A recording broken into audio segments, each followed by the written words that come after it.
భారత ప్రధానికి మరో దేశ అత్యున్నత పురస్కారం. భారత ప్రధానమంత్రి నరేంద్ర మోడీ తన స్వీడన్ అధికారిక పర్యటనలో భాగంగా మే 17, 2026న ఆ దేశపు అత్యున్నత పౌర పురస్కారాన్ని అందుకున్నాడు. స్వీడన్ దేశం యొక్క అత్యున్నత పౌర పురస్కారం పేరు వచ్చేసి royal order of the polar star commander grand cross. ఇక రెండు దేశాల మధ్య బలపడుతున్న దౌత్య, వ్యూహాత్మక సంబంధాలకు ఈ పరిణామం ఒక స్పష్టమైన నిదర్శనంగా నిలవనుంది. ఇక ఈ పురస్కారం యొక్క ప్రాముఖ్యత చూస్తే, ఒక విదేశీ ప్రభుత్వాధినేతకు స్వీడన్ దేశం అందించే అత్యున్నత పురస్కారం ఇది. గోథెన్బర్గ్ నగరంలో జరిగిన ఒక ప్రత్యేక కార్యక్రమంలో స్వీడన్ యువరాణి విక్టోరియా ఈ అవార్డును ప్రధాని మోడీకి ప్రదానం చేశారు. ఇక ఈ పురస్కారాన్ని 1748 సంవత్సరంలో స్వీడన్ రాజు ఫ్రెడరిక్ I స్థాపించారు. అంతర్జాతీయ సంబంధాలు, ప్రజానాయకత్వం, ద్వైపాక్షిక సహకారం పెంపొందించడంలో విశేష కృషి చేసిన వారికి ఈ అవార్డును ప్రదానం చేస్తారు. ఇక ఈ అవార్డు యొక్క నినాదం ఎన్నటికీ అస్తమించదు అని అర్థం.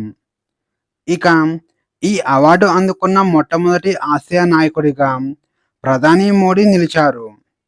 ఇక ఈ అవార్డును ప్రధాని మోడీ 140 కోట్ల మంది భారతీయులకు అంకితం చేశారు.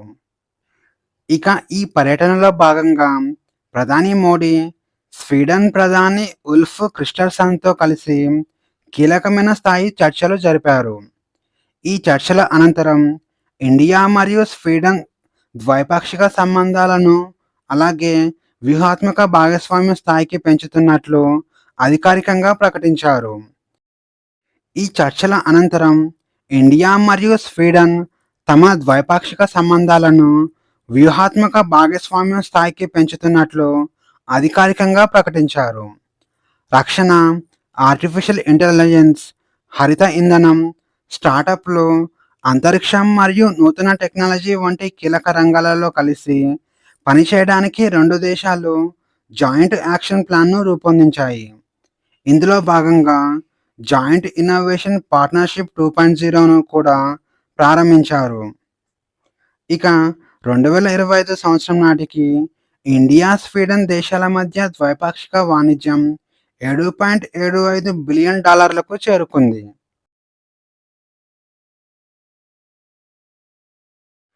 ఆసియా అండర్-15 బాక్సింగ్ ఛాంపియన్షిప్ 2026 ఉజ్బెకిస్తాన్లోని తాష్కెంట్ వేదికగా ఇటీవల ముగిసిన ఆసియా అండర్-15 బాక్సింగ్ ఛాంపియన్షిప్ 2026లో భారత యువ బాక్సర్లు అద్భుతమైన ప్రదర్శన కనపరిచారు.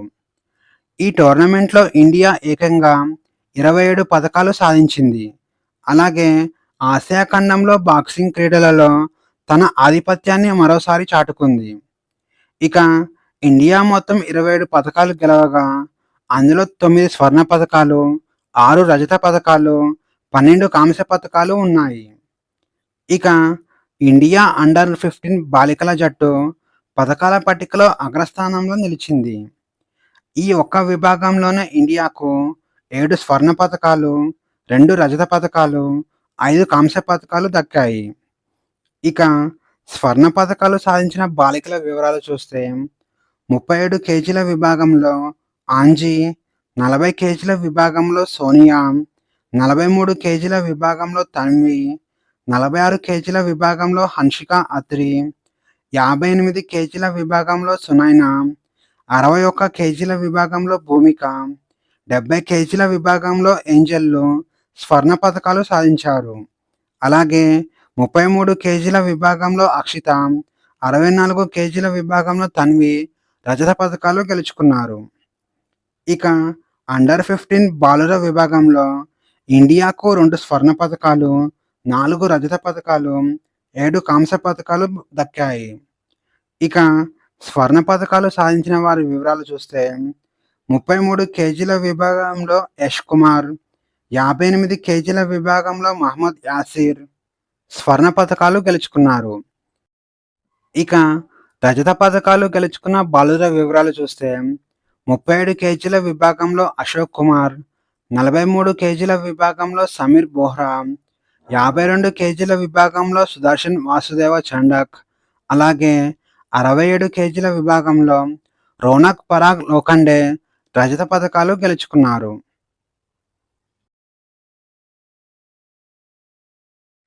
Endangered species day 2026.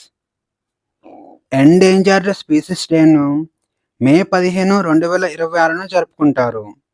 ఈ సందర్భంగా ఇండియాలోనే తొలిసారిగా శాటిలైట్ ట్యాగ్ చేయబడిన గాంజెస్ సాఫ్ట్ షెల్ టర్టిల్‌ను అస్సాంలోని కాజిరంగా జాతీయ ఉద్యానవనంలో విడుదల చేశారు.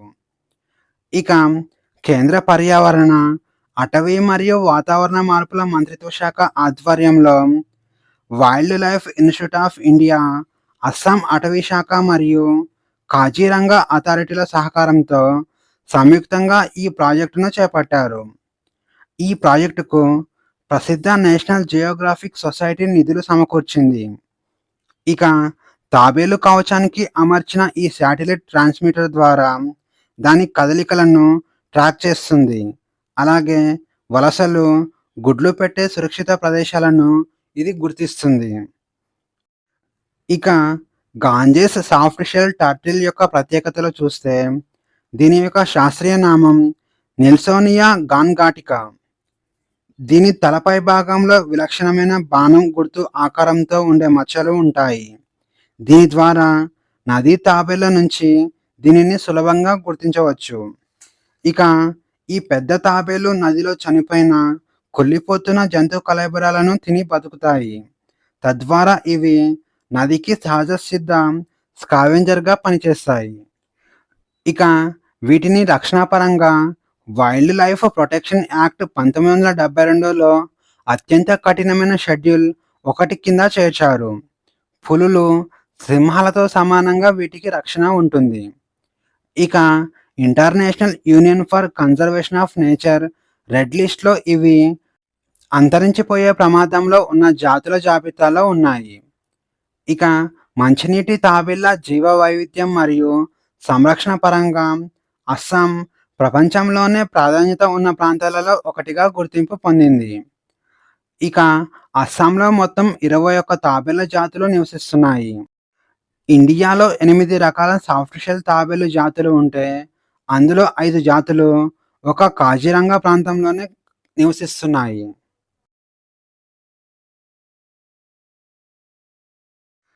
Advanced medium combat aircraft project దేశీయంగా అభివృద్ధి చేయనున్న 5వ తరం stealth fighter jet advanced medium combat aircraft project కోసం భద్రతపై కేబినెట్ కమిటీ 15,803 కోట్లను మంజూరు చేసింది.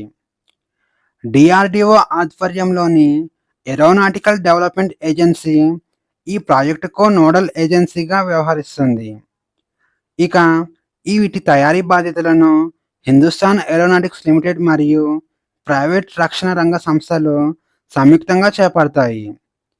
ఆంధ్రప్రదేశ్‌లోని శ్రీ సత్యసాయి జిల్లాలో ఉన్న పుట్టపర్తిలో సుమారు 650 ఎకరాల విస్తీర్ణంలో ఈ ప్రాజెక్టును అభివృద్ధి చేయనున్నారు. ఇక వీటిలో మంజూరైన 15,803 కోట్లతో advanced medium combat aircraft fighter jet design మరియు అభివృద్ధి, ప్రోటోటైప్‌ల నిర్మాణం మరియు విమాన పరీక్షలను పూర్తి చేస్తారు. ఇక ఈ ప్రాజెక్టు కింద మొదటి ప్రోటోటైప్ విమానాన్ని 4-5 సంవత్సరాలలోగా సిద్ధం చేసి, తొలి విమాన పరీక్ష నిర్వహించాలని లక్ష్యంగా పెట్టుకున్నారు. ఇక అడ్వాన్స్డ్ మీడియం కంబాట్ ఎయిర్‌క్రాఫ్ట్ యొక్క టెక్నాలజీ చూస్తే, ఇది సాధారణ యుద్ధ విమానం కాదు.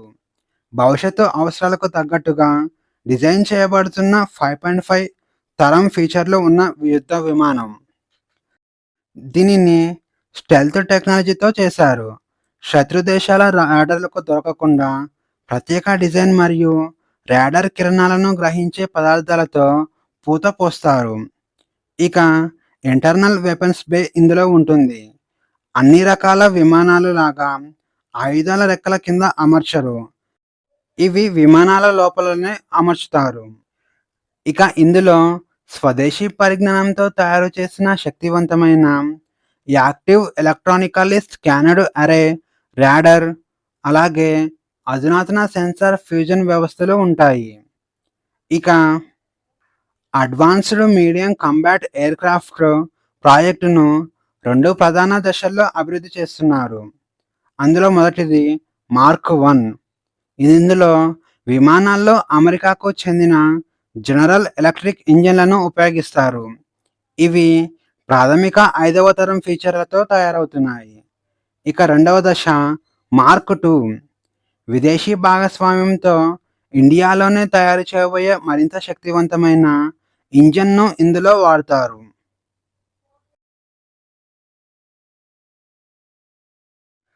లయన్ స్పీసీస్ స్పాట్‌లైట్ ప్రోగ్రామ్ గుజరాత్‌లోని సాసన్‌గిర్ జాతీయ అటవీ ప్రాంతంలో కేంద్ర పర్యావరణ, అటవీ మరియు వాతావరణ మార్పుల మంత్రిత్వ శాఖ భూపేంద్ర యాదవ్ ఇటీవల మే 2026లో లయన్ స్పీసీస్ స్పాట్‌లైట్ ప్రోగ్రామ్‌ను ప్రారంభించారు.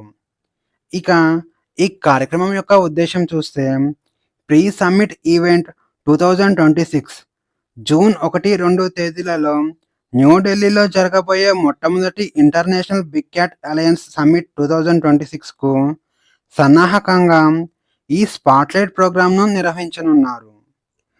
ఆవాసాలు కోల్పోవడం వల్ల ప్రపంచవ్యాప్తంగా సింహాల జనాభా 30% పైగా క్షీణించినప్పటికీ ఇండియాలోని గిర్ ప్రాంతంలో ఆసియా సింహాల పరిరక్షణలో సాధించిన అద్భుతమైన విజయాన్ని అంతర్జాతీయ సమాజానికి ఒక మోడల్‌గా ప్రదర్శించడం ఈ కార్యక్రమం యొక్క ముఖ్య లక్ష్యం. ఇక ఈ కార్యక్రమంలో వెల్లడించిన తాజా గణాంకాల ప్రకారం గ్రేటర్ గిర్ ల్యాండ్‌స్కేప్‌లో సింహాల జనాభా 2025 నాటికి 891 అంచనా వేశారు. ఇక 2020 జనాభాతో పోలిస్తే 32% పెరుగుదల కనిపించింది. ఇక ప్రపంచం మొత్తంలో ఆసియా సింహాలకు ఉన్న ఏకైక సహజ ఆవాసం గిర్ అడవులు మాత్రమే కావడం విశేషం. ఇక భారత ప్రభుత్వం సింహాల సంరక్షణ కోసం కేవలం ఒక ప్రాంతానికే పరిమితం కాకుండా విస్తృతమైన ల్యాండ్‌స్కేప్ విధానాన్ని అవలంబిస్తుంది. ఇక 2020 సంవత్సరంలో ప్రాజెక్ట్ లయన్‌ను చేపట్టింది. ఆవాసాల పునరుద్ధరణ, పర్యావరణ సమతుల్యత మరియు శాస్త్రీయంగా జనాభా నిర్వహణ ఈ ప్రాజెక్ట్ లయన్ యొక్క ప్రముఖ ఉద్దేశం. ఇక బర్డా వన్యప్రాణుల అభయారణ్యం గురించి చూస్తే గిర్ అడవుల్లో సింహాల రద్దీ పెరుగుతున్నందున భవిష్యత్తులో వాటిని ప్రత్యామ్నాయ సహజ ఆవాసంగా బర్డా వన్యప్రాణుల అభయారణ్యాన్ని అభివృద్ధి చేస్తున్నారు. ఒకే ప్రాంతంలో జంతువులు ఉన్నప్పుడు భవిష్యత్తులో ఏదైనా అంటువ్యాధి వస్తే జాతి మొత్తం అంతరించిపోయే ప్రమాదం ఉంటుంది. దీని నివారణ కోసం ఈ కొత్త ఆవాసాన్ని రక్షణ కవచంగా ఉపయోగించనున్నారు. ఇక వన్యప్రాణుల ఆరోగ్య సంరక్షణ మరియు పరిశోధనల కోసం గుజరాత్‌లోని జునాగఢ్‌లో దీనిని ఏర్పాటు చేయబోతున్నారు. వన్యప్రాణి సంరక్షణ చట్టం 1972లోని షెడ్యూల్ 1 ప్రకారం ఆసియా అటవీ సింహాలను సంరక్షిస్తున్నారు. ఇక అంతర్జాతీయ వన్యప్రాణి వాణిజ్య నియంత్రణ సంస్థ సైట్స్‌లోని అపెండిక్స్ 1 జాబితాలో ఈ సింహాలు ఉన్నాయి. ఇక international big cat alliance summit 2026 గురించి చూస్తే ప్రధాని మోడీ చైర్మన్‌గా సుమారు 95 దేశాలకు చెందిన ప్రతినిధులతో దీనిని చారిత్రాత్మక సమ్మిట్‌గా న్యూఢిల్లీలో జరపబోతున్నారు. ఇక international big cat alliance summit 2026 యొక్క థీమ్ వచ్చేసి save big cats, save humanity, save ecosystem.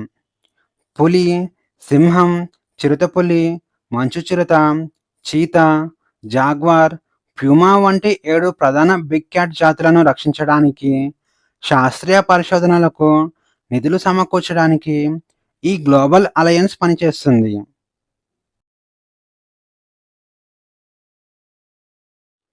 Common criteria development బోర్డుకు అధ్యక్షులుగా ఇండియా 2026-28 సంవత్సరం వరకు అంతర్జాతీయ కామన్ క్రైటీరియా డెవలప్మెంట్ బోర్డుకు అధ్యక్ష బాధ్యతలను ఇండియా చేపట్టడం ప్రపంచ సైబర్ భద్రతా ప్రమాణాలను నిర్దేశించడంలో మన దేశానికి పెరుగుతున్న ప్రాబల్యానికి నిదర్శనంగా చెప్పుకోవచ్చు. ఏప్రిల్ 2026లో జపాన్‌లోని టోక్యోలో జరిగిన కామన్ క్రైటీరియా రికగ్నిషన్ అరేంజ్‌మెంట్‌లో మొదటి త్రైమాసిక సమావేశంలో ఈ నిర్ణయాన్ని తీసుకున్నారు.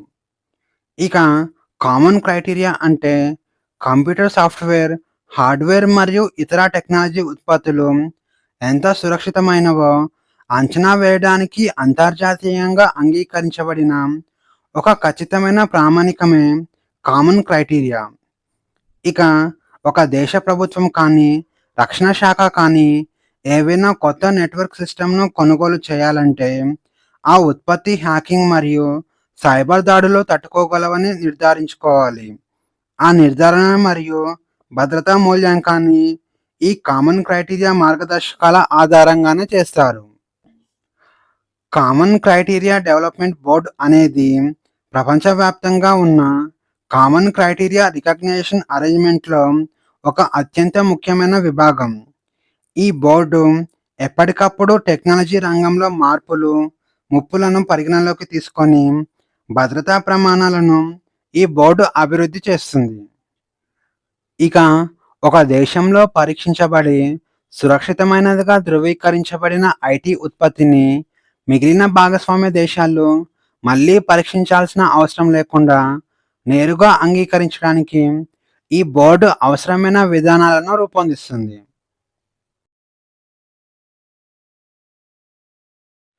హెన్లీ పాస్‌పోర్ట్ ఇండెక్స్ 2026 ఇటీవల మే 2026లో విడుదలైన హెన్లీ పాస్‌పోర్ట్ ఇండెక్స్ తాజా నివేదిక ప్రకారం భారతీయ పాస్‌పోర్ట్ 78వ స్థానంలో నిలిచింది.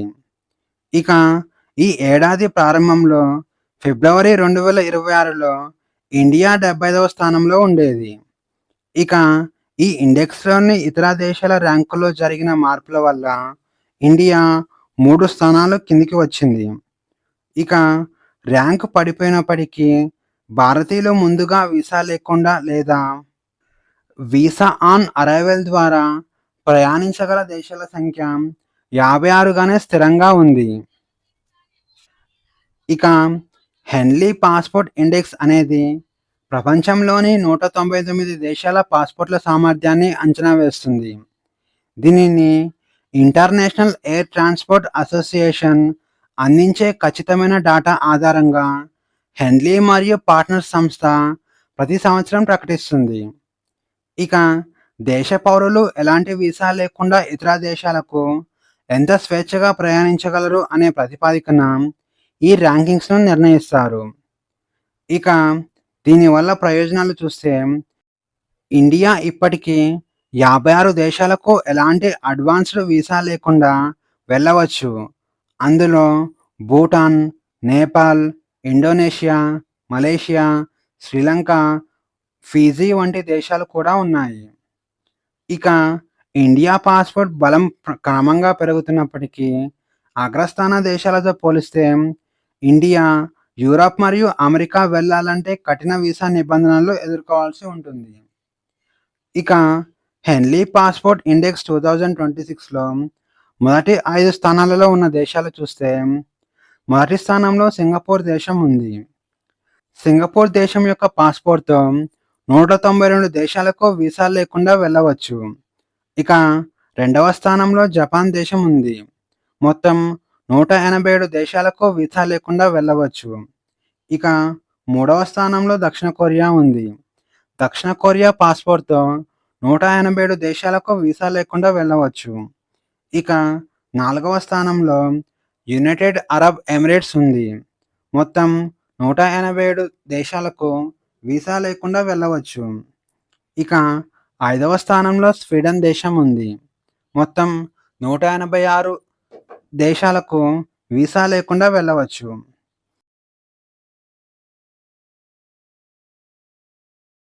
భారతదేశంలో నీటి కొరత. ఇండియాలో ప్రతి సంవత్సరం దాదాపు 4000 బిలియన్ క్యూబిక్ మీటర్ల సమృద్ధిగా వర్షపాతం కురుస్తున్నప్పటికీ తగినంత నిల్వ లేకపోవడం మరియు సంస్థాగత విభజన కారణంగా సుస్థిర అభివృద్ధి లక్ష్యం 6ను సాధించడానికి సమీకృత నీటి పరిపాలన అవసరం. ఇక ఇండియా 18% మానవాళికి జీవనాధారంగా ఉంటూ కేవలం 4% మంచినీటిని మాత్రమే కలిగి ఉండి తీవ్ర జనాభా వనరుల వైరుధ్యాన్ని ఎదుర్కొంటుంది. జలశక్తి మంత్రిత్వ శాఖ జాతీయ కార్యక్రమాలకు నాయకత్వం వహిస్తున్నప్పటికీ అహేతుకమైన పంటల సరళి మరియు 70% ఉపరితల నీటి కాలుష్యం వల్ల సంక్షోభం మరింత తీవ్రమవుతుంది. ఇక 1947 సంవత్సరంలో 5,000 క్యూబిక్ మీటర్ల ఉన్న తలసరి నీటి లభ్యత 2026 నాటికి దాదాపు 1,400 క్యూబిక్ మీటర్లకు పడిపోయింది. 1000 క్యూబిక్ మీటర్ల కంటే ఎక్కువ పడిపోతే ఆ దేశాన్ని నీటి కొరత ఉన్న దేశంగా వర్గీకరిస్తారు. ఇక సంవత్సరంలో దాదాపు 4,000 బిలియన్ క్యూబిక్ మీటర్ల వర్షపాతం కురుస్తుంది. అందులో కేవలం 1,123 బిలియన్ క్యూబిక్ మీటర్లు మాత్రమే వినియోగిస్తున్నారు. దీనికి ప్రధాన కారణం నీటి నిల్వ మౌలిక సదుపాయాలు లేకపోవడం. ఇక 2026 ఏప్రిల్ ప్రారంభంలో 166 జలాశయాలలో నీటి మట్టాల మొత్తం సామర్థ్యంలో 45% కంటే తక్కువ పడిపోయాయని కేంద్ర జల సంఘం సూచించింది. అలాగే సెంట్రల్ గ్రౌండ్ వాటర్ బోర్డ్ అంచనా ప్రకారం పంజాబ్, హర్యానా మరియు రాజస్థాన్ వంటి రాష్ట్రాలలో 14-17% నీటిని ఎక్కువగా వినియోగించబడుతుంది. ఇక వ్యవసాయ రంగం 85-90% వినియోగిస్తుండగా 10-15% పారిశ్రామిక, గృహ రంగాల్లో పంచుకుంటున్నాయి. ఇక నీటి సరఫరా, నీటిపారుదల, కాలువలు, మురుగునీటి పారుదల మరియు కట్టడాలు, నీటి నిల్వ మరియు జలశక్తిపై చట్టాలు చేసే అధికారం రాష్ట్ర ప్రభుత్వాలకి ఉంటుంది. ఈ అధికారం యూనియన్ జాబితాలోని 56వ అంశం యొక్క నిబంధనలకు లోబడి ఉంటుంది. ఇక అంతర్రాష్ట్ర నదులు మరియు నదీ లోయలను నియంత్రించే మరియు అభివృద్ధి చేసే అధికారం కేంద్ర ప్రభుత్వానికి ఉంది. ఇక ఆర్టికల్ 262 ప్రకారం అంతర్రాష్ట్ర నదీ నీటి వినియోగం, పంపిణీపై ఏ వివాదమైన లేదా ఫిర్యాదునైనా పరిష్కరించడానికి ఇది పార్లమెంటుకు అధికారం కల్పిస్తుంది. ఇక ఆర్టికల్ 48A పర్యావరణాన్ని రక్షించడానికి మరియు మెరుగుపరచడానికి కృషి చేయాలని రాష్ట్రాన్ని నిర్దేశిస్తుంది. ఇక ఆర్టికల్ 51A క్లాస్ G ప్రకారం సరస్సులు మరియు నదులతో సహా సహజ పర్యావరణాన్ని రక్షించడం మరియు మెరుగుపరచడం ప్రతి పౌరుడిపై ప్రాథమిక విధిని సూచిస్తుంది.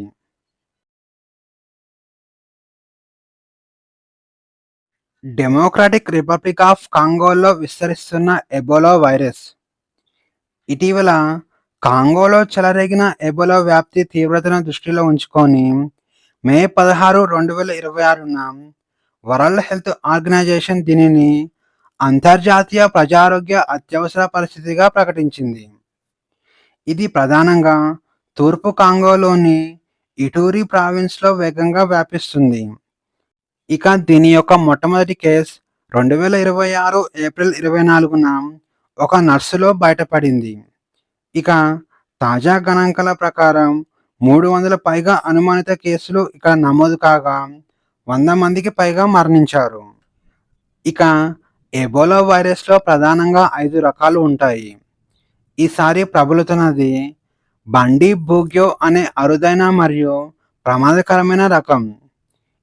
ఇది గత 20 సంవత్సరాలలో 2 సార్లు బయటపడింది. అది 2007 మరియు 2012 సంవత్సరంలో ఈ రకం బయటపడింది. ఇక గతంలో కాంగోలో వచ్చిన సాధారణ జైర్ రకం ఎబోలాను అరికట్టడానికి వ్యాక్సిన్లు ఉన్నాయి. కానీ ఈ కొత్త రకానికి ఎలాంటి చికిత్స లేదు. ఈ వ్యాధి కాంగో సరిహద్దులు దాటి పక్కనే ఉన్న ఉగాండా దేశంలో కేసులు నమోదయ్యాయి. అలాగే రువాండా మరియు దక్షిణ సూడాన్ వంటి పొరుగు దేశాలకు ఈ ముప్పు పొంచి ఉందని Africa centres for disease control హెచ్చరించింది. ఇక ఈ వ్యాధి సోకిన 2 నుంచి 21 రోజుల్లో లక్షణాలు బయటపడతాయి. జ్వరం, నీరసం, కండరాల నొప్పులు, గొంతు నొప్పి, వాంతులు, విరేచనాలు ఈ వైరస్ యొక్క లక్షణాలు. ఇక ఇది గాలి ద్వారా వ్యాపించదు. వ్యాధి సోకిన వ్యక్తి యొక్క శరీర ద్రవాల ద్వారా ఈ వైరస్ వ్యాపిస్తుంది. ఇక ఎబోలా వ్యాధి ఫిలోవిరిడే కుటుంబానికి చెందిన ఆర్థో ఎబోలా వైరస్ ప్రజాతికి చెందిన వైరస్ల వల్ల కలుగుతుంది.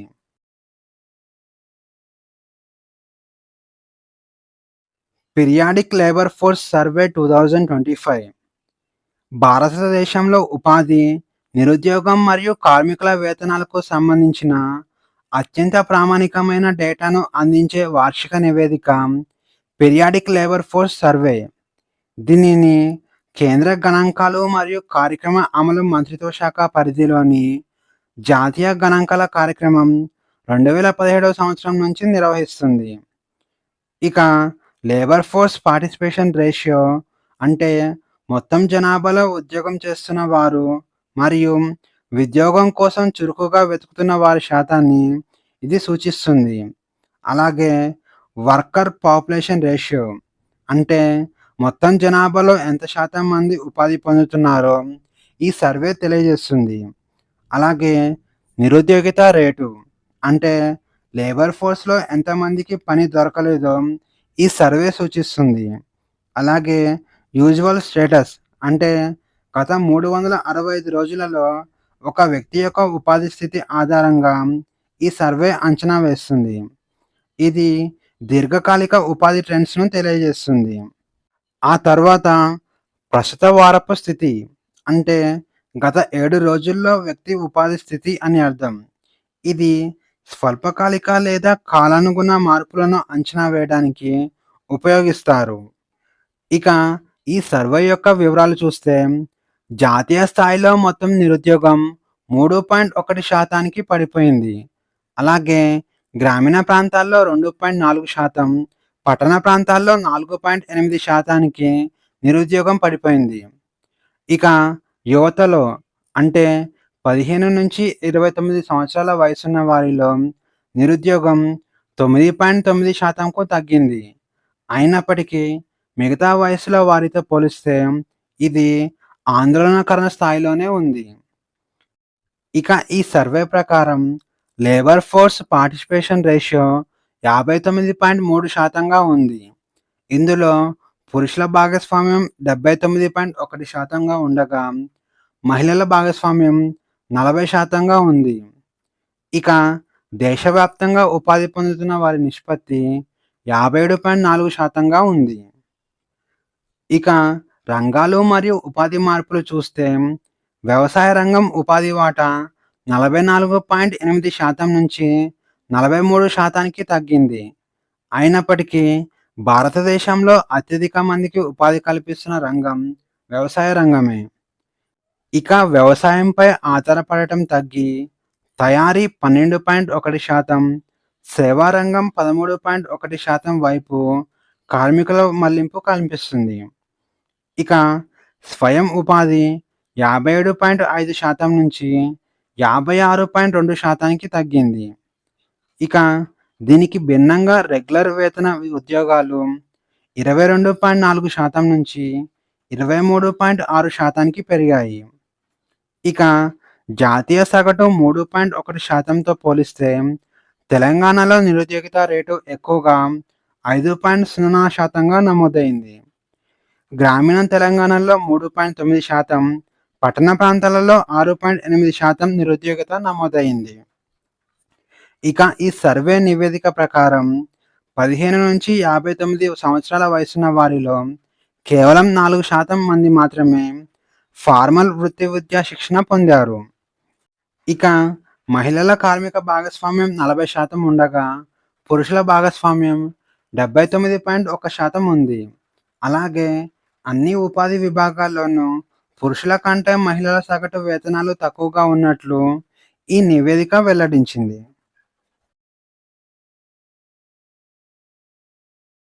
ఢిల్లీలో రిజర్వ్ ఫారెస్ట్ గుర్తింపు. ఇటీవల మే 2026లో ఢిల్లీ ప్రభుత్వం సెంట్రల్ రిడ్జ్ ప్రాంతంలోని 673.32 హెక్టార్ల భూమిని రిజర్వ్డ్ ఫారెస్ట్గా అధికారికంగా ప్రకటించింది. ఢిల్లీ రిడ్జ్ అంటే ఢిల్లీ రిడ్జ్ అనేది పురాతన అరావళి పర్వత శ్రేణుల పొడిగింపు. ఇది సుమారు 35 కిలోమీటర్ల మేర విస్తరించి ఢిల్లీ నగరానికి గ్రీన్ లంగ్స్గా పనిచేస్తుంది.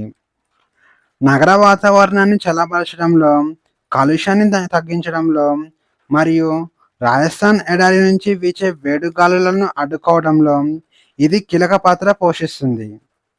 ఇక దీనిని మొత్తం 4 విభాగాలుగా విభజించారు. అవి northern ridge, central ridge, south central ridge మరియు సదరన్ రిడ్జ్.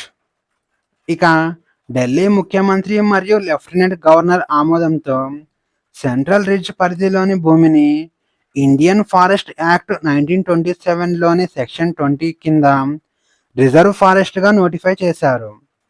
ఈ రిడ్జ్ ప్రాంతాలను మే 24, 1994 సంవత్సరంలో ఫారెస్ట్ యాక్ట్లోని సెక్షన్ 4 కింద గుర్తించారు. అయితే సెక్షన్ 20 కింద తుది నోటిఫికేషన్ ఇవ్వడానికి 30 సంవత్సరాలకు పైగా సమయం పట్టింది. ఆర్మీ, డిడిఏ, సిపిడబ్ల్యూడి మరియు రైల్వేస్ వంటి వివిధ ప్రభుత్వ శాఖల మధ్య ఉన్న వివాదాలు మరియు యాజమాన్య హక్కుల పరిష్కారంలో జాప్యం జరగడమే దీనికి ప్రధాన కారణం. ఇక నేషనల్ గ్రీన్ ట్రిబ్యునల్ మరియు సుప్రీంకోర్టు పదే పదే హెచ్చరించిన తర్వాత ఈ ప్రక్రియ వేగవంతమై ఎట్టకేళ్లకు ఒక కొలిక్కి వచ్చింది. ఇక రిజర్వ్ ఫారెస్ట్ హోదా వల్ల కలిగే ప్రయోజనాలు చూస్తే, ఈ హోదా రావడం వల్ల సెంట్రల్ రిడ్జ్కు చట్టపరమైన రక్షణ పెరుగుతుంది. అలాగే రిజర్వ్ ఫారెస్ట్లో ప్రభుత్వ అనుమతి లేకుండా చెట్లు నరకడం, వేటాడటం మరియు ఇతర వాణిజ్య కార్యకలాపాలు పూర్తిగా నిషేధించబడతాయి. అలాగే జనసాంద్రత ఉన్న ఢిల్లీ వంటి నగరాలలో భూ ఆక్రమణలను అడ్డుకోవటానికి మరియు అక్రమ నిర్మాణాలను కూల్చివేయడానికి ఈ హోదా అటవీ శాఖకు పూర్తి అధికారాలను ఇస్తుంది. అలాగే అంతరించిపోతున్న స్థానిక వృక్ష జాతులకు మరియు జంతుజాలానికి మెరుగైన భద్రతను లభిస్తుంది. ఇక ఈ అటవీ ప్రాంతంలో వేప, రావి, నేరేడు మరియు మామిడి వంటి స్థానిక చెట్లను భారీగా నాటాలని ప్రభుత్వం యోచిస్తుంది.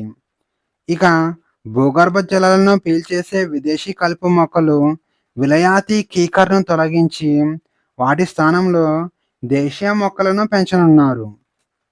ఇక అటవీ శాఖ ఇక్కడ తీర్థంకర వన్, పంచవటి వన్ వంటి ప్రత్యేక థీమ్డ్ అటవులను అభివృద్ధి చేయాలని భావిస్తున్నారు. అడవి మధ్యలో ఇటువంటి కృత్రిమ లేదా మానవ నిర్మిత నిర్మాణాలను చేపట్టడం అటవీ సంరక్షణ చట్టాన్ని ఉల్లంఘించడమే అవుతుందని నిపుణులు ఆందోళన వ్యక్తం చేస్తున్నారు. మిజోరం అల్లం మిషన్ మే 13, 2026న కేంద్ర ప్రభుత్వం 189.79 కోట్ల బడ్జెట్తో మిజోరం అల్లం మిషన్ను ప్రారంభించింది. ఈ ప్రాజెక్టుకు కేంద్ర ఈశాన్య ప్రాంత అభివృద్ధి శాఖ మంత్రి జ్యోతిరాదిత్య సింధియా మరియు మిజోరం ముఖ్యమంత్రి లాల్ దుహోమా వర్చువల్ విధానంలో దీనిని ప్రారంభించారు. ఇక మిజోరంలో పండే అల్లాన్ని ప్రపంచ స్థాయి బ్రాండ్గా మార్చడానికి, రైతుల ఆదాయాన్ని పెంచడానికి ఈ మిషన్ను తీసుకొచ్చారు. ఇక మిజోరం అల్లం యొక్క ప్రత్యేకత చూస్తే, సాధారణంగా ప్రపంచవ్యాప్తంగా పండే అల్లంలో 3% మాత్రమే ఓలియా రెసిన్ ఉంటుంది. కానీ మిజోరం అల్లంలో 6-8% ఓలియా రెసిన్ ఉంటుంది. దీనివల్ల ఫార్మాస్యూటికల్స్, సౌందర్య సాధనాలు మరియు ఆహార పదార్థాల తయారీలో దీనికి విపరీతమైన డిమాండ్ ఉంటుంది. ఇక మిజోరంకు చెందిన 2 ముఖ్యమైన అల్లం రకాలైన థింగ్ పుయ్ మరియు థింగ్ లైమంలు 2021లోనే ప్రతిష్టాత్మక జిఐ ట్యాగ్ లభించింది. ఇక అంతర్జాతీయ మార్కెట్లో ఈ నాణ్యమైన అల్లం పౌడర్ లేదా ప్రాసెస్ చేసిన ఉత్పత్తి ధర కిలోకు దాదాపు 500 వరకు పలుకుతుంటే, దళారుల వ్యవస్థ మరియు మౌలిక సదుపాయాల లేమి కారణంగా స్థానిక రైతులు కేవలం 8-15 మాత్రమే పొందుతున్నారు. ఇక అంతర్జాతీయ విలువ గొలుసులో ధర కిలోకు రూ. 500గా ఉంటుంది. ఇక ఈ భారీ ధరల వ్యత్యాసాన్ని తగ్గించి నేరుగా రైతులకు లాభం చేకూర్చడమే ఈ మిషన్ యొక్క లక్ష్యం. కేంద్ర మంత్రి దీనిని మిజో జింజర్ మూవ్‌మెంట్‌గా అభివర్ణించారు. ఇది మొత్తం 4 అంశాలపై ఆధారపడి ఉంటుంది. అందులో మొదటిది విలువ జోడింపు. అంటే పచ్చి అల్లాన్ని తక్కువ ధరకు అమ్మకుండా ప్రాసెసింగ్ ద్వారా దీనిని పొడి, నూనె మరియు ప్యాకేజ్డ్ ఉత్పత్తులుగా మార్చడం. మిజో జింజర్ పేరుతో అంతర్జాతీయ మార్కెట్‌లో ఒక ప్రత్యేకమైన ప్రీమియం బ్రాండ్ ఇమేజ్‌ను సృష్టిస్తారు. ఇక మధ్యవర్తుల ప్రమేయం లేకుండా రైతులను నేరుగా దేశీయ, అంతర్జాతీయ కొనుగోలుదారులతో అనుసంధానిస్తారు. అలాగే కేంద్ర వ్యవసాయ శాఖ, గ్రామీణాభివృద్ధి శాఖ, నాబార్డ్ మరియు అపెడా వంటి వివిధ ప్రభుత్వ సంస్థలను ఒకే వేదికపైకి తీసుకురానున్నారు. ఇక ఈ ప్రాజెక్టు కింద రాష్ట్రంలో అత్యధికంగా అల్లం పండే చంఫై జిల్లాలో మువాల్కావి ఒక భారీ ఇంటిగ్రేటెడ్ ప్రాసెసింగ్ హబ్‌ను ఏర్పాటు చేస్తున్నారు. అలాగే ట్వాచ్లింగ్, వాఫై, జోట్లాంగ్ ప్రాంతాలలో 3 చిన్న ప్రాసెసింగ్ కేంద్రాలను ఏర్పాటు చేయనున్నారు. దీని ద్వారా దాదాపు 20,000 రైతు కుటుంబాలకు నేరుగా లబ్ధి చేకూరుతుంది. ఇక ఆగ్నేయ ఆసియా, మిడిల్ ఈస్ట్ మరియు యూరోపియన్ మార్కెట్లకు మిజోరం అల్లాన్ని ఎగుమతి చేయాలని ప్రభుత్వం లక్ష్యంగా పెట్టుకుంది. స్పెషల్ ఇంటెన్సివ్ రివిజన్ ఫేజ్ 3 ప్రకటన. మే 14, 2026న భారత ఎన్నికల సంఘం దేశవ్యాప్తంగా 16 రాష్ట్రాలు మరియు 3 కేంద్రపాలిత ప్రాంతాలలో స్పెషల్ ఇంటెన్సివ్ రివిజన్ ఫేజ్ 3 షెడ్యూల్‌ను అధికారికంగా ప్రకటించింది. స్పెషల్ ఇంటెన్సివ్ రివిజన్ అనేది చాలా లోతైన మరియు సమగ్రమైన ప్రక్షాళన ప్రక్రియ. చనిపోయిన వారు, వలస వెళ్ళిన వారు, నకిలీ ఓటర్లు మరియు ఒకటి కంటే ఎక్కువ చోట్ల ఓటు హక్కు ఉన్నవారిని జాబితా నుంచి శాశ్వతంగా తొలగించి కేవలం అర్హులైన వారినే ఉంచడం దీని ప్రధాన ఉద్దేశం. ఇక దీని ద్వారా ఒక వ్యక్తి, ఒక ఓటు అనే ప్రజాస్వామ్య సూత్రాన్ని కాపాడతారు. ఇక ఫేజ్ 3 గురించి చూస్తే మే 30, 2026 నుంచి వివిధ రాష్ట్రాల్లో దశల వారీగా ఈ ప్రక్రియ ప్రారంభం కానుంది. ఆంధ్రప్రదేశ్, తెలంగాణ, కర్ణాటక, మహారాష్ట్ర, ఢిల్లీ, ఒడిషా, పంజాబ్, హర్యానా వంటి 16 రాష్ట్రాలు మరియు 3 కేంద్రపాలిత ప్రాంతాలలో ఈ 3వ దశను నిర్వహించనున్నారు.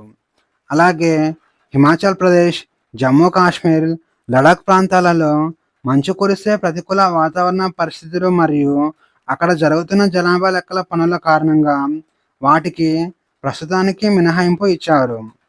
ఇక ఈ ఫేజ్ 3లో సుమారు 36.73 కోట్ల మంది ఓటర్ల వివరాలను ఎన్నికల సంఘం సరిచూడనుంది. దీనికోసం సుమారు 3.94 లక్షల మంది బూత్ లెవెల్ ఆఫీసర్లను ఇంటింటికి తిరిగి ప్రతి ఓటర్ వివరాలను భౌతికంగా సేకరిస్తారు. వీరికి సహాయంగా మరియు ప్రక్రియలో ఎలాంటి తప్పులు జరగకుండా చూడడానికి రాజకీయ పార్టీలు నియమించిన 3.42 లక్షల మంది బూత్ లెవెల్ ఏజెంట్లు కూడా ఈ సర్వేలో పాల్గొంటారు. ఇక ఇళ్ల వద్దకు సర్వేకు వచ్చినప్పుడు అధికారులకు ఎలాంటి ధృవీకరణ పత్రాలు ఇవ్వాల్సిన అవసరం లేదని ఎలక్షన్ కమిషన్ ఆఫ్ ఇండియా స్పష్టం చేసింది. ఒకవేళ ఎవరి పేరైనా అనుమానాస్పదంగా ఉంటే వారికి నోటీసులు ఇచ్చి అప్పుడు మాత్రమే ధృవీకరణ పత్రాలు అడుగుతారు. ఇక సుప్రీంకోర్టు తాజా ఆదేశాల ప్రకారం ఆధార్ కార్డును కేవలం గుర్తింపు కార్డుగా మాత్రమే పరిగణిస్తారు. దానిని పౌరసత్వానికి ఆధారంగా తీసుకోరు. ఇక ఈ కార్యక్రమాన్ని భారత రాజ్యాంగంలోని ఆర్టికల్ 324 మరియు ప్రాతినిధ్య చట్టం 1950లోని సెక్షన్ 21 క్లాస్ 3 కింద ప్రత్యేక అధికారాలను ఉపయోగించి ఎన్నికల సంఘం ఇది చేపడుతుంది. ఇక ఈ ప్రక్రియ ఎంత కఠినంగా జరుగుతుందో చెప్పడానికి ఫేజ్ 2 ఫలితాలే నిదర్శనం. 12 రాష్ట్రాలు మరియు కేంద్రపాలిత ప్రాంతాలలో నిర్వహించిన రెండవ దశలో అక్రమంగా లేదా తప్పుగా ఉన్నట్లు గుర్తించిన ఓటర్ల జాబితా నుంచి ఏకంగా 2% మంది ఓటర్లను ఎన్నికల సంఘం తొలగించింది. ఇక ఈ మూడవ దశ సెప్టెంబర్ 22 నాటికి జాబితాను సిద్ధం చేస్తుంది. మిషన్ మౌసం ప్రారంభం మే 2026లో భారత వాతావరణ శాఖ మరియు భూశాస్త్రాల మంత్రిత్వ శాఖ వ్యవసాయ రంగాన్ని మరియు విపత్తు నిర్వహణను మెరుగుపరిచే దిశగా 2 సరికొత్త ఆర్టిఫిషియల్ ఇంటెలిజెన్స్ ఆధారిత వాతావరణ అంచనా వ్యవస్థలను లాంచ్ చేశాయి. పాత సాంప్రదాయ వాతావరణ అంచనాల పద్ధతుల నుంచి బయటపడి మరింత ఖచ్చితమైన మరియు హైపర్ లోకల్ సమాచారాన్ని రైతులకు అందించడానికి ఈ టెక్నాలజీ ఉపయోగపడుతుంది. ఇక ఆ 2 వివరాలు చూస్తే అందులో మొదటిది artificial intelligence enabled monsoon advanced forecasting system. ఇది నైరుతి రుతుపవనాల రాకను మరియు వర్షపాతాన్ని జిల్లా లేదా బ్లాక్ స్థాయిలో ముందుగానే అంచనా వేసే భారతదేశపు మొట్టమొదటి ఆర్టిఫిషియల్ ఇంటెలిజెన్స్ సిస్టమ్. దేశంలోని 16 రాష్ట్రాలకు చెందిన దాదాపు 3196 సబ్ డిస్ట్రిక్ట్లలో ప్రతి బుధవారం రాబోయే 4 వారాల వర్షపాత అవకాశాలను గురించి ఖచ్చితమైన సమాచారాన్ని అందిస్తుంది. ఇక రెండవది high resolution spatial rainfall forecast. ఒకప్పుడు విస్తృతమైన భౌగోళిక ప్రాంతానికి వర్షపాతం అంచనా వేసేవారు. కానీ ఈ సిస్టమ్ ద్వారా కేవలం 1 కిలోమీటర్ భౌగోళిక ప్రాంతానికి కూడా వర్షం పడుతుందా లేదా అని 10 రోజుల ముందుగానే ఖచ్చితంగా చెప్పవచ్చు. ఇక ప్రస్తుతం దీనిని ఉత్తరప్రదేశ్లో పైలట్ ప్రాజెక్టుగా ప్రారంభించారు. త్వరలో దీనిని ఇతర రాష్ట్రాలకు విస్తరించనున్నారు.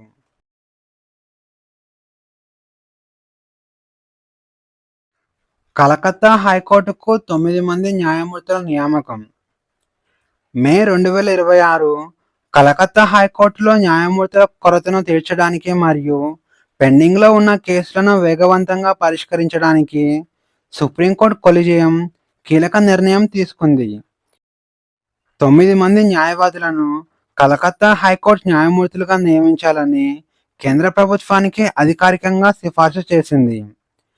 సుప్రీంకోర్టు ప్రధాన న్యాయమూర్తి జస్టిస్ సూర్యకాంత్ నేతృత్వంలోని సుప్రీంకోర్టు కొలిజియం మే 11 మరియు 12 తేదీలలో జరిగిన సమావేశాలలో ఈ సిఫార్సులను ఆమోదం తెలిపింది. కేవలం ఒక పరిపాలనాపరమైన లాంఛనంగా కాకుండా న్యాయ వ్యవస్థపై ఉన్న ఒత్తిడిని తగ్గించేందుకు మరియు సంస్థాగత సామర్థ్యాన్ని పెంచేందుకు తీసుకున్న ఒక చారిత్రాత్మక మరియు రాజ్యాంగపరమైన అడుగుగా న్యాయ నిపుణులు దీనిని భావిస్తున్నారు. ఇక ఆ 9 మంది న్యాయవాదుల పేర్లు చూస్తే ఇంద్రనీల్ రాయ్, ఆర్యక్ దత్, అతరూప్ బెనర్జీ, సందీప్ కుమార్ డే, పార్థ ప్రతిమ్ రాయ్, సుదీప్ దేవ్, అనుజ్ సింగ్, అర్జున్ రే ముఖర్జీ, రిషాద్ మెడోరా. ఇక హైకోర్టు న్యాయమూర్తుల నియామకాన్ని మెమొరాండమ్ ఆఫ్ ప్రొసీజర్ ద్వారా అమలు చేస్తారు. ఈ ప్రక్రియ 6 దశలలో జరుగుతుంది. మొదటగా సంబంధిత హైకోర్టు ప్రధాన న్యాయమూర్తి తన కోర్టులోని 2 సీనియర్ న్యాయమూర్తులతో చర్చించి అర్హులైన వారి పేర్లను సిఫార్సు చేస్తారు. ఈ సిఫార్సును రాష్ట్ర ముఖ్యమంత్రికి పంపిస్తారు. ఆ తర్వాత ముఖ్యమంత్రి ఆ ఫైలును రాష్ట్ర గవర్నర్కు పంపిస్తారు. ఈ ఫైలును గవర్నర్ కేంద్ర న్యాయమంత్రి శాఖకు పంపిస్తారు. ఇక కేంద్ర ప్రభుత్వం ఇంటెలిజెన్స్ బ్యూరో ద్వారా ఏమైనా నేర చరిత్ర ఉందేమో తెలుసుకున్న తర్వాత భారత న్యాయమూర్తికి పంపిస్తారు. ఇక సుప్రీంకోర్టు కొలిజియం ఆ పేర్లను పరిశీలించి కేంద్ర ప్రభుత్వానికి తుది సిఫార్సు చేస్తుంది. భారత రాజ్యాంగంలోని ఆర్టికల్ 217 ప్రకారం రాష్ట్రపతి అధికారికంగా వారెంట్ జారీ చేసే వీరిని న్యాయమూర్తులుగా నియమిస్తారు. పీసీఓఎస్ పేరును పీఎంఓఎస్‌గా మార్పు. మే 12, 2026న ప్రపంచవ్యాప్తంగా లక్షలాది మంది మహిళల ఆరోగ్యంపై తీవ్ర ప్రభావం చూపే పాలిసిస్టిక్ ఓవరీ సిండ్రోమ్ పేరును వైద్య నిపుణులు అధికారికంగా పాలీఎండోక్రైన్ మెటబాలిక్ ఓవరియన్ సిండ్రోమ్‌గా మార్చారు. ఇక దీని గురించి చూస్తే ప్రపంచవ్యాప్తంగా ప్రతి 8 మంది మహిళల్లో ఒకరికి వచ్చే ఒక సంక్లిష్టమైన హార్మోన్ల మరియు జీవక్రియ సంబంధిత వ్యాధి.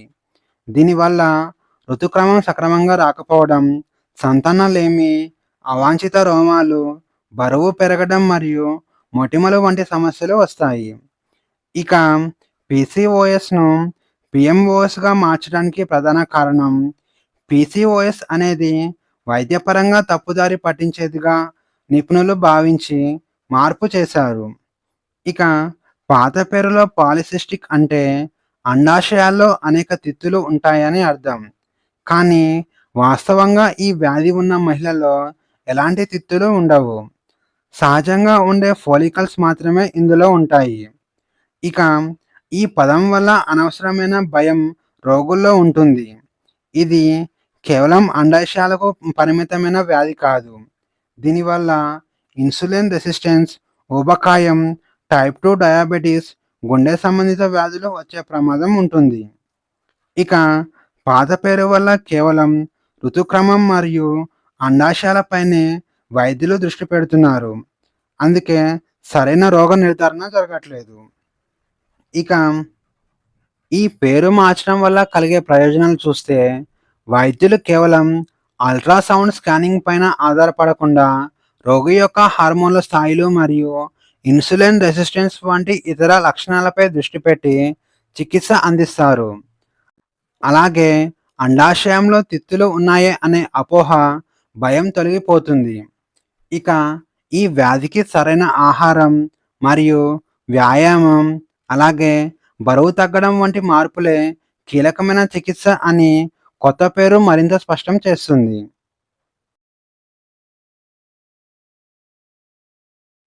మెగా గ్రీన్‌ఫీల్డ్ షిప్‌యార్డ్ ప్రారంభం. ఇటీవల మే 2026లో భారతదేశపు మొట్టమొదటి మెగా గ్రీన్‌ఫీల్డ్ షిప్‌యార్డును తమిళనాడులోని తూత్తుక్కుడిలో ఏర్పాటు చేయడానికి చారిత్రాత్మక త్రైపాక్షిక ఒప్పందం కుదిరింది. నౌకా నిర్మాణంలో ప్రపంచ స్థాయి టెక్నాలజీని తీసుకురావడానికి కేంద్ర ప్రభుత్వం ఈ ఒప్పందాన్ని దక్షిణ కొరియా దేశ సహకారంతో కుదుర్చుకుంది. ఈ ప్రాజెక్టు కోసం ప్రధానంగా 3 సంస్థలు భాగస్వామ్యం అయ్యాయి. అవి దక్షిణ కొరియాకు చెందిన HD Korea ship building and offshore engineering, అలాగే నేషనల్ షిప్ బిల్డింగ్ మరియు heavy industries park Tamil Nadu limited, అలాగే సాగర్మాల ఫైనాన్స్ కార్పొరేషన్ లిమిటెడ్. ఈ 3 సంస్థలు ఈ ఒప్పందంపై సంతకం చేశాయి.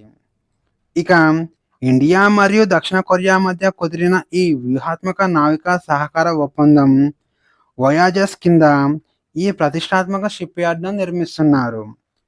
వోయాజెస్ అంటే vision for operation of yard assisted growth with efficiency and scale అని అర్థం. ఇక ఈ షిప్‌యార్డ్ పూర్తిగా అందుబాటులోకి వస్తే ప్రతి సంవత్సరం 2.5 మిలియన్ గ్రాస్ టన్నేజ్ సామర్థ్యంతో భారీ నౌకలను నిర్మించగలదు. ఇది దేశంలో అతిపెద్ద కమర్షియల్ షిప్ బిల్డింగ్ కేంద్రంగా మారనుంది. ఇక దాదాపు 15,000 మందికి ప్రత్యక్షంగా మరియు లక్షలాది మందికి పరోక్షంగా ఉపాధి లభిస్తుంది. ఇక అత్యాధునిక గ్రీన్ షిప్పింగ్ మరియు డిజిటల్ షిప్పింగ్ బిల్డింగ్ విధానాలలో శిక్షణ కూడా అందిస్తారు. Kimberly process international meeting 2026. India ఇటీవల కింబర్లీ ప్రాసెస్ ఇంటర్నేషనల్ మీటింగ్ 2026కు అత్యంత ప్రతిష్టాత్మకంగా ఆతిథ్యం ఇచ్చింది.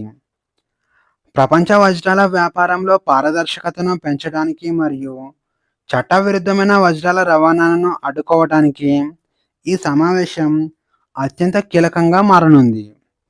ఇక కింబర్లీ ప్రాసెస్ అంటే ఇది 2003 సంవత్సరంలో ఐక్యరాజ్య సమితి మద్దతుతో ప్రారంభించబడిన ఒక అంతర్జాతీయ ధృవీకరణ విధానం. ప్రపంచంలోని కొన్ని ప్రాంతాలలో తీవ్రవాదులు లేదా తిరుగుబాటుదారులు ప్రభుత్వాలపై పోరాడటానికి, ఆయుధాలు కొనుగోలు చేయడానికి వజ్రాలను అమ్ముతుంటారు. వీటిని బ్లడ్ డైమండ్స్ లేదా కాన్ఫ్లిక్ట్ డైమండ్స్ అంటారు. ఇలాంటి బ్లడ్ డైమండ్స్ అంతర్జాతీయ మార్కెట్లోకి రాకుండా అడ్డుకోవడమే ఈ కింబర్లీ ప్రాసెస్ యొక్క ప్రధాన ఉద్దేశం. ఇక వజ్రాల ఉత్పత్తి మరియు వ్యాపారం చేసే దాదాపు 85 దేశాలు ఇందులో సభ్యులుగా ఉన్నాయి. ఇక కింబర్లీ ప్రాసెస్లో ప్రధానంగా 2 రకాల సమావేశాలు జరుగుతాయి. అవి ఒకటి వార్షిక ప్లీనరీ, రెండవది మధ్యంతర లేదా ఇంటర్సెషనల్ మీటింగ్. ఇక కింబర్లీ ప్రాసెస్ సమావేశాలకు ఇండియా ఆతిథ్యం ఇవ్వడం వెనుక బలమైన వాణిజ్యం మరియు వ్యూహాత్మక కారణాలు ఉన్నాయి. ప్రపంచవ్యాప్తంగా అమ్ముడయ్యే ప్రతి 10 వజ్రాలలో 9 వజ్రాలు ఇండియాలోనే కట్ చేయబడి పాలిష్ చేయబడుతున్నాయి. ఇక కింబర్లీ ప్రాసెస్ ప్రారంభమైనప్పటి నుంచి ఇండియా ఇందులో చురుకైన వ్యవస్థాపక సభ్యదేశంగా ఉంది. అలాగే కింబర్లీ ప్రాసెస్ చైర్మన్గా కూడా ఇండియా విజయవంతంగా పనిచేసింది.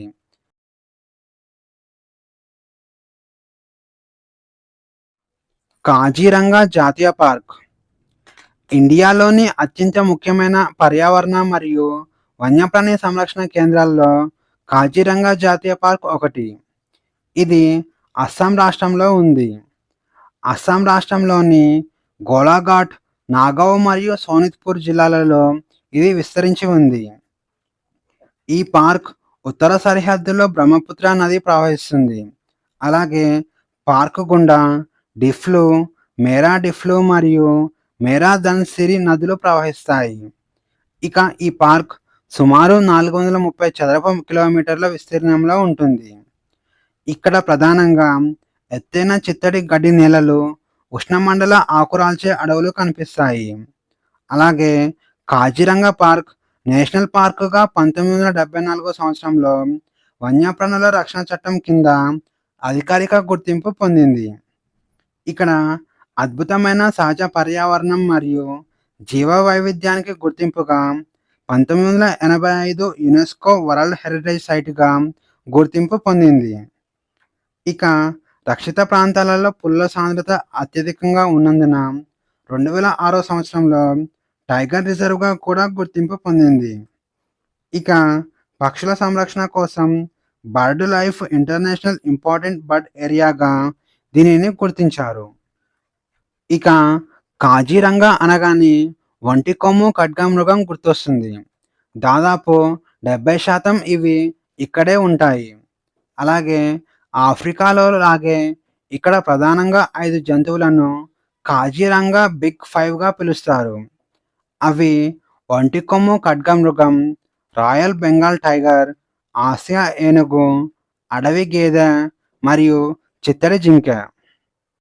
ఇక ఈ పార్క్ ఖడ్గమృగాల వేటను అరికట్టడంలో భారీ విజయం సాధించింది.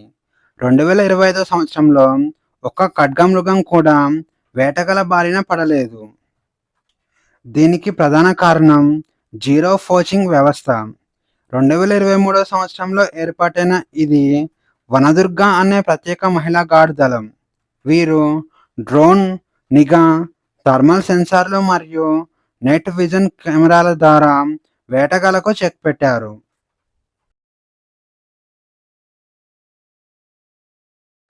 మహిళా సాధికారత కమిటీ లోక్సభ స్పీకర్ ఓం బిర్లా ఇటీవల మే 2026 పార్లమెంటరీ మహిళా సాధికారత కమిటీని 2026-27 సంవత్సరానికి గాను పునరుద్ధరించారు. సీనియర్ రాజకీయ నాయకురాలు, లోక్సభ ఎంపీ దగ్గుబాటి పురంధేశ్వరి గారిని ఈ కమిటీకి చైర్పర్సన్గా నియమించారు. ఈ కమిటీ పదవీ కాలం 1 సంవత్సరం ఉంటుంది. దీనిని ప్రతి సంవత్సరం రూపొందిస్తారు. ఇక ఇది భారత పార్లమెంటుకు చెందిన ఒక జాయింట్ పార్లమెంటరీ కమిటీ. ఈ కమిటీలో ఉభయ సభలకు చెందిన పార్లమెంట్ సభ్యులు ఉంటారు. ఇక పార్టీలకు అతీతంగా వివిధ రంగాల్లో గుర్తింపు పొందిన మహిళా ఎంపీలకు చోటు ఇస్తారు. ఇక ఈ కమిటీలో మొత్తం 28 మంది సభ్యులు ఉంటారు. వీరిలో 18 మంది మహిళా సభ్యురాళ్ళు లోక్సభకు చెందినవారు. మిగిలిన 10 వారు రాజ్యసభకు చెందినవారు. ఇక లోక్సభ సభ్యులు స్పీకర్ చేత నామినేట్ చేయబడిన సభ్యులు ఉంటారు. అలాగే రాజ్యసభ సభ్యులుగా రాజ్యసభ చైర్మన్ చేత నామినేట్ చేయబడిన సభ్యులు ఉంటారు. ఇక మహిళల స్థితిగతులను మెరుగుపరచడం కోసం ఉభయ సభల్లో ఆమోదించబడిన తీర్మానాల ద్వారా ఈ కమిటీని తొలిసారిగా ఏప్రిల్ 29, 1997 సంవత్సరంలో ఏర్పాటు చేశారు. అప్పటి నుంచి ప్రభుత్వ విధానాల్లో జెండర్ ఈక్వాలిటీ తీసుకురావడానికి ఇది ఒక సంస్థాగత యంత్రాంగంగా పనిచేస్తుంది. ఇక ఈ కమిటీ ప్రధానంగా మహిళల హక్కులు, భద్రత మరియు అభివృద్ధి లక్ష్యంగా పనిచేస్తుంది.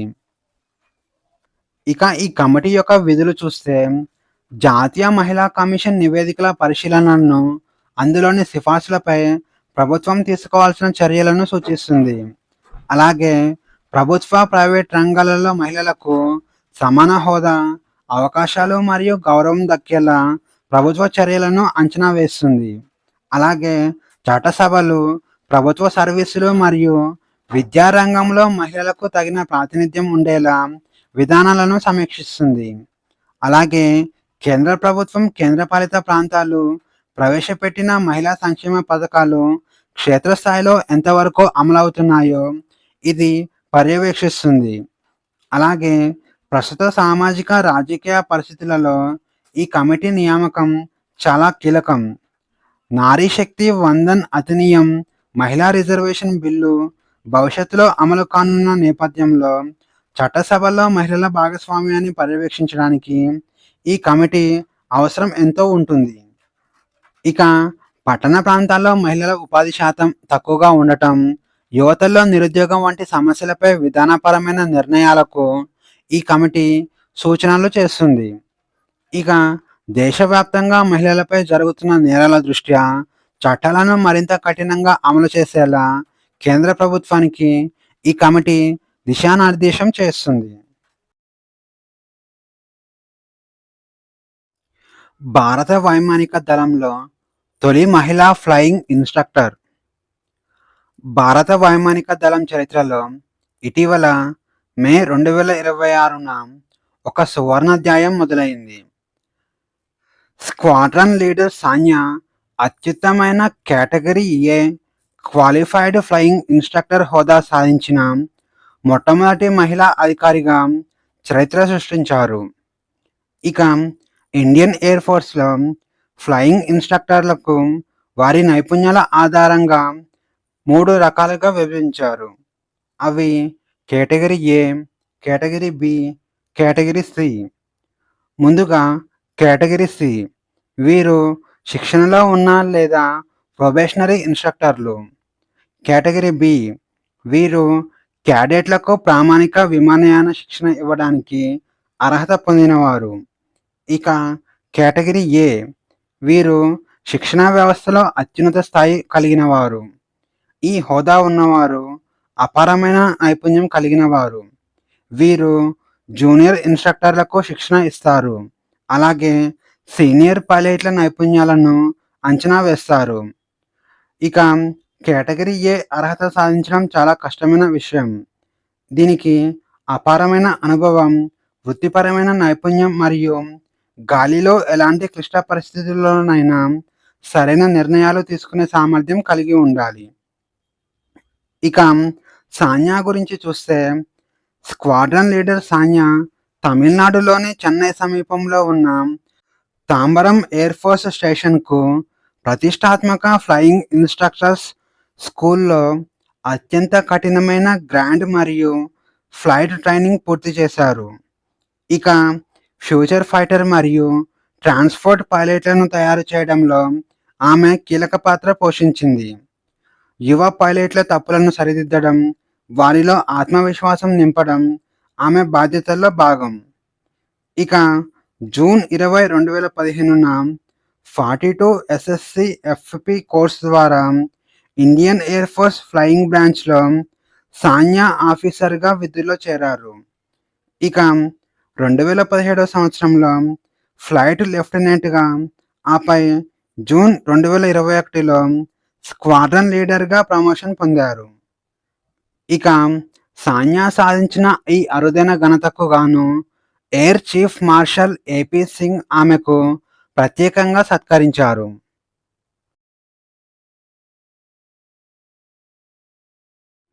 యూనిక్ ఐడెంటిఫికేషన్ అథారిటీ ఆఫ్ ఇండియాకు కొత్త చీఫ్ ఎగ్జిక్యూటివ్ ఆఫీసర్ నియామకం. ఇటీవల మే 18, 2026న సీనియర్ ఐఏఎస్ అధికారి Saurabh Vijay unique identification authority of ఇండియాకు కొత్త చీఫ్ ఎగ్జిక్యూటివ్ ఆఫీసర్గా బాధ్యతలు స్వీకరించారు. ఇక సౌరభ్ విజయ్ గురించి చూస్తే ఇతను 1998వ బ్యాచ్కు చెందిన మహారాష్ట్ర క్యాడర్ ఐఏఎస్ అధికారి. ఇతను ఢిల్లీ ఐఐటిలో సివిల్ ఇంజనీరింగ్ పూర్తి చేశారు. అలాగే యూనిక్ ఐడెంటిఫికేషన్ అథారిటీ ఆఫ్ ఇండియాకు చీఫ్ ఎగ్జిక్యూటివ్ ఆఫీసర్గా బాధ్యతలు చేపట్టడానికి ముందు ఆయన మహారాష్ట్ర ప్రభుత్వంలో ఆర్థిక శాఖ ముఖ్య కార్యదర్శిగా పనిచేశారు. ఇక కేంద్ర సర్వీసుల్లో భాగంగా న్యూఢిల్లీలోని రాష్ట్రపతి సచివాలయంలో ఇతను డైరెక్టర్గా పనిచేశారు.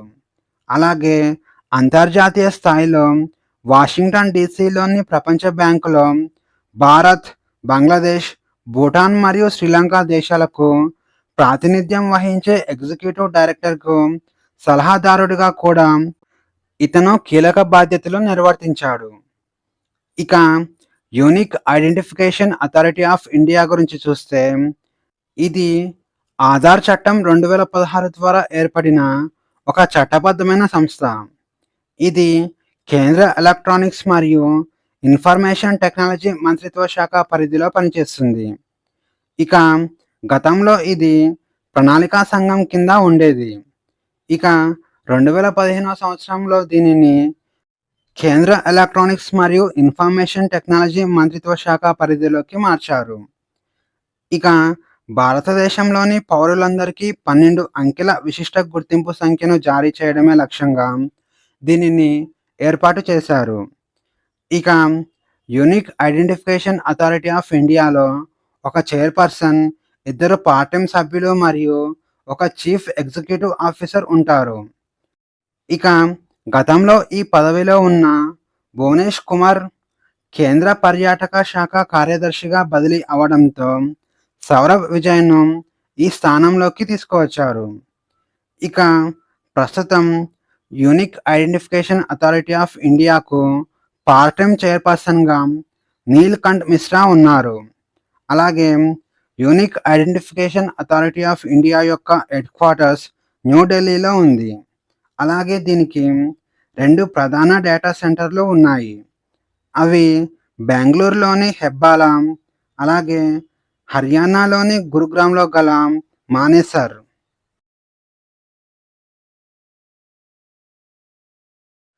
కాఫీస్ ఆఫ్ నాగాలాండ్ మిషన్ ప్రారంభం. కేంద్ర ఈశాన్య ప్రాంత అభివృద్ధి శాఖ మంత్రి జ్యోతిరాదిత్య సింధియా నాగాలాండ్ ముఖ్యమంత్రి నెయిఫియు రియోతో కలిసి మే 18, 2026న కాఫీస్ ఆఫ్ నాగాలాండ్ మిషన్ను న్యూఢిల్లీ నుంచి వర్చువల్గా ప్రారంభించారు. ఇక 175 కోట్ల భారీ బడ్జెట్తో చేపట్టిన ఈ ప్రాజెక్ట్ నాగాలాండ్ను కేవలం ముడి కాఫీ ఉత్పత్తిదారు స్థాయి నుంచి ప్రపంచ స్థాయి స్పెషాలిటీ కాఫీ హబ్గా మార్చడమే ఈ మిషన్ యొక్క లక్ష్యం. జాతీయ మరియు అంతర్జాతీయ మార్కెట్లను ఆకర్షించడానికి coffees of Nagaland taste of eminence అనే నినాదంతో ఒక ప్రత్యేకమైన బ్రాండ్ను సృష్టిస్తున్నారు.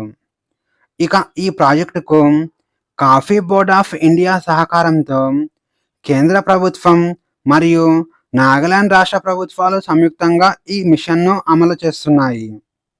ఇక ఈ ప్రాజెక్టును ప్రారంభ దశలో పైలట్ ప్రాతిపదికగా 2 వేర్వేరు గ్రామాల్లో 2 వేర్వేరు రకాల కాఫీలను అభివృద్ధి చేయడానికి ఎంచుకున్నారు. అందులో మొదటి గ్రామం సుయోఫెమా గ్రామం. కోహిమా జిల్లాలోని ఈ ప్రాంతాన్ని అరాబికా కాఫీ సాగు కోసం ఎంచుకున్నారు. ఇక రెండవ గ్రామం గొటోవి గ్రామం.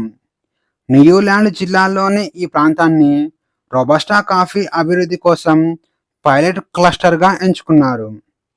ఇక ఈ మిషన్ యొక్క ముఖ్య లక్ష్యాలు చూస్తే అందులో మొదటిది డిజిటల్ ట్రేసబిలిటీ. కాఫీ ఎక్కడ పండింది, ఎవరు పండించారు అనే వివరాలను వినియోగదారులు క్యూఆర్ కోడ్ ద్వారా తెలుసుకునేలా బ్లాక్ చైన్ టెక్నాలజీని వాడుతున్నారు. దీనివల్ల కాఫీకి జిఐ ట్యాగ్, ఆర్గానిక్ సర్టిఫికేషన్ రావడం సులభం అవుతుంది. ఇక రెండవది హోల్ ఆఫ్ ఇండియా అప్రోచ్. ప్రభుత్వాలు, రైతులు, పారిశ్రామికవేత్తలు, ప్రొఫెసర్లు మరియు బ్రాండింగ్ నిపుణులు, అలాగే ఎగుమతిదారులను ఒకే వేదికపైకి తీసుకురావడం. సింధియా దీనిని కేవలం ప్రభుత్వ వ్యవహారంగా కాకుండా హోల్ ఆఫ్ ఇండియా విధానంగా అభివర్ణించారు. ఇక మూడవది కాఫీ టూరిజం. కాఫీ తోటలలో పర్యాటకులు బస చేసేలా మరియు కాఫీ ఎలా తయారవుతుందో ప్రత్యక్షంగా చూసేలా పర్యాటకాన్ని అభివృద్ధి చేస్తారు. ఇది స్థానిక యువతకు అదనపు ఉపాధి అవకాశాలను పెంచుతుంది. ఇక నాలుగవది బ్రాండ్ నార్త్ ఈస్ట్.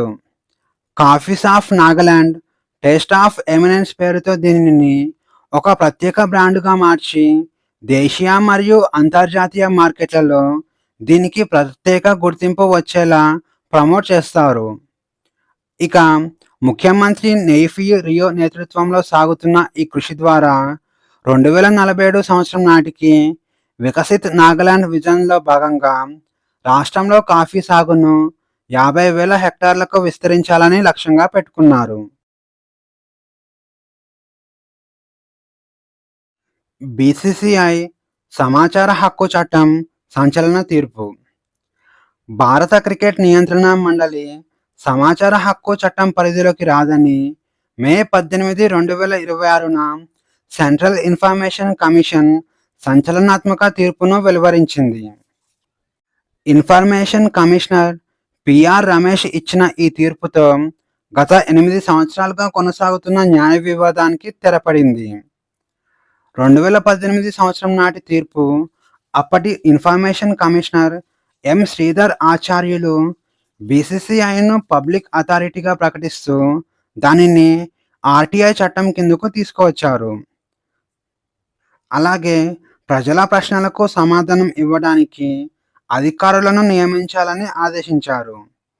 ఇక ఈ నిర్ణయాన్ని సవాలు చేస్తూ బీసీసీఐ మద్రాస్ హైకోర్టును ఆశ్రయించింది. సెప్టెంబర్ 2025లో మద్రాస్ హైకోర్టు ఈ విషయాన్ని సుప్రీంకోర్టు మార్గదర్శకాల ఆధారంగా తిరిగి పరిశీలించాలని, తాజా తీర్పునివ్వాలని సెంట్రల్ ఇన్ఫర్మేషన్ సెంటర్కు సూచించింది. ఇక తాజాగా ఈ వ్యవహారంపై విచారణ జరిపిన సెంట్రల్ ఇన్ఫర్మేషన్ కమిషన్ 2018 సంవత్సరం నాటి ఆదేశాలను కొట్టివేస్తూ బీసీసీఐ ప్రైవేట్ స్వయం ప్రతిపత్తి గల సంస్థ అని, దానికి సమాచార హక్కు చట్టం వర్తించదని తీర్పునిచ్చింది.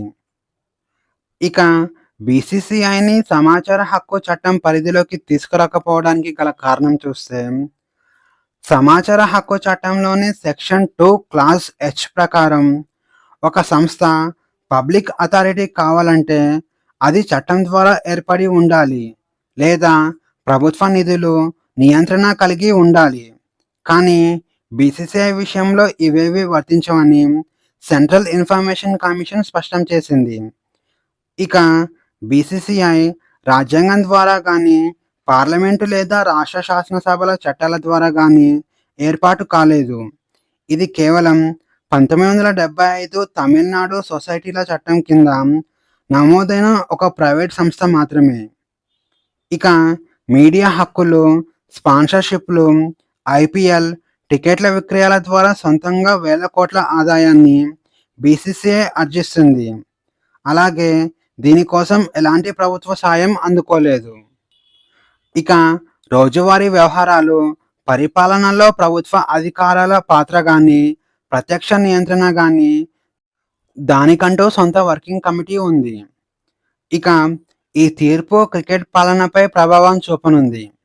ఇకపై సామాన్య పౌరులు సమాచార హక్కు చట్టం ద్వారా బీసీసీఐ ఆదాయ వ్యయాలు, నిధుల ఖర్చు, ప్లేయర్ సెలక్షన్ కమిటీ నిర్ణయాలు అడగలేరు. అలాగే బోర్డు అంతర్గత సమాచారం గోప్యంగానే ఉంటుంది. ఇక బీసీసీఐ కేవలం స్పోర్ట్స్ బాడీ మాత్రమే కాదు. వేల కోట్ల రూపాయలు తిరిగే భారీ ప్రైవేట్ స్పోర్ట్స్ ఎకానమీ. ఇక ప్రపంచంలోనే అత్యంత ధనిక క్రికెట్ బోర్డు అయిన బీసీసీఐ తన వ్యవహారాలను ఎలాంటి ప్రభుత్వ లేదా చట్టపరమైన జోక్యం లేకుండా స్వేచ్ఛగా నిర్వహించుకునే అధికారాన్ని ఈ తీర్పు మరింత సుస్థిరం చేసింది.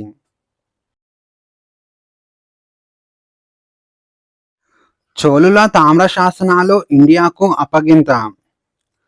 భారతీయ సాంస్కృతిక వారసత్వ సంపదను తిరిగి దేశానికి రప్పించే కృషిలో భాగంగా మే 16, 2026న ఒక అద్భుతమైన చారిత్రక ఘట్టం చోటు చేసుకుంది.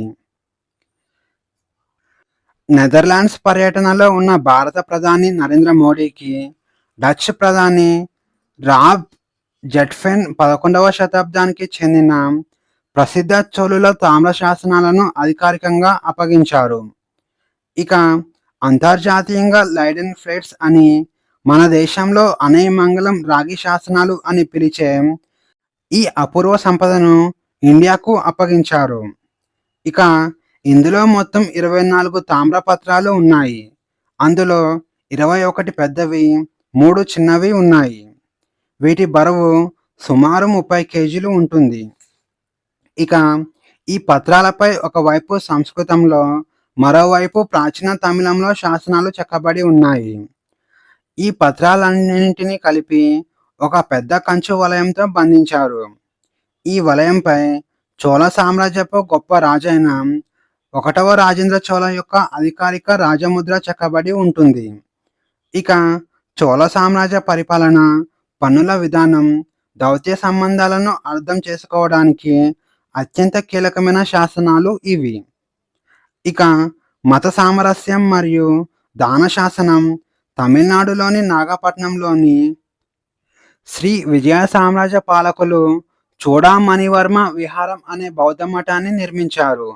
దీని నిర్వహణ కోసం చోళ చక్రవర్తి 1వ రాజరాజ చోళ అనయమంగళం అనే గ్రామం ద్వారా వచ్చే ఆదాయాన్ని విరాళంగా ప్రకటించారు. ఇక రాజరాజ చోళుడు నోటి మాటగా ఇచ్చిన ఆదేశాన్ని ఆయన కుమారుడు రాజేంద్ర చోళ అక్షరబద్ధంగా చేసి శాశ్వతంగా నిలిచిపోయేలా ఈ తామ్ర శాసనాలను రూపొందించారు. ఇక ఈ శాసనాల యొక్క చరిత్ర చూస్తే 1712వ సంవత్సరంలో నాగపట్నం ప్రాంతం డచ్ వారి నియంత్రణలో ఉన్నప్పుడు ఫ్లోరెంటియస్ క్యాంపర్ అనే ఒక క్రైస్తవ మిషనరీ ద్వారా ఈ శాసనాలను నెదర్లాండ్స్కు తీసుకెళ్లారు. ఇక 1862వ సంవత్సరంలో వీటిని నెదర్లాండ్స్లోని ప్రసిద్ధ లైడెన్ యూనివర్సిటీకి విరాళంగా ఇచ్చారు. ఇక 2012వ సంవత్సరం నుంచి వీటిని ఇండియాకు తీసుకురావాలనే ప్రయత్నం చేస్తున్నప్పటికీ 2023వ సంవత్సరంలో యునెస్కోకు చెందిన ఇంటర్ గవర్నమెంటల్ కమిటీ ఈ వ్యవహారాన్ని పరిశీలించి చారిత్రక ఆధారాల ప్రకారం వీటిని ఇండియాకు ఇవ్వాలని నెదర్లాండ్స్కు సూచించింది. ఇక చివరిగా 14 సంవత్సరాల సుదీర్ఘ ప్రయత్నాల తర్వాత మే 2026లో ఈ చారిత్రక సంపద ఇండియాకు అప్పగించారు. ఇక వీటిని న్యూఢిల్లీలోని ఆర్కియాలజికల్ సర్వే ఆఫ్ ఇండియా పర్యవేక్షించనున్నారు. ఇక ఈ వీడియోలోని కంటెంట్ మీకు నచ్చినట్లయితే లైక్ చేయండి, షేర్ చేయండి, అలాగే సబ్స్క్రైబ్ చేసుకోవడం మర్చిపోకండి. మళ్ళీ నెక్స్ట్ వీడియోలో కలుద్దాం. Thank you.